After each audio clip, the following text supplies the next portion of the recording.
মানুষ কত খারাপ শুধুমাত্র আপনারা আমার এই ভিডিওটা দেখলে বুঝতে পারবেন। আমরা এখন বাজারে রাত্রের 11টা, আমরা এই জায়গায়, এটা কি গ্রাম? দক্ষিণ ঝালেশকর। 2 ঘন্টা পর আইছি, পানিতে নৌকা দিয়া বাইসা, নৌকা দিয়া 2 ঘন্টা পথ আমরা ভাইসা আসছি এই জায়গায়।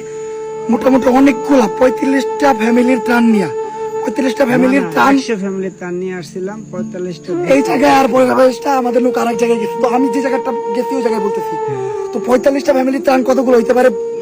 অনেক বড় একটা নৌকায় আসছি আমরা, মোটামুটি 5-6 জন। তো নৌকায় আমরা ত্রাণ নামাই দিছি। তো যাইতে গেল আমাদের নৌকা লাগবো, তো আমরা নৌকায় উঠছি। নৌকার একটা রাস্তা পারাপার করবো, রাস্তাটায় পানি, এই যে এরকম পানি। আমরা মানবতা দেখাইলাম যে ভাই আমরা নামি, আপনি এই রাস্তাটা পার করেন। নৌকালা ওই আনার সময় আমাদের অনেক কথা কইতেছিল, মানে ওনার ব্যবহারই ছিল অন্যরকম।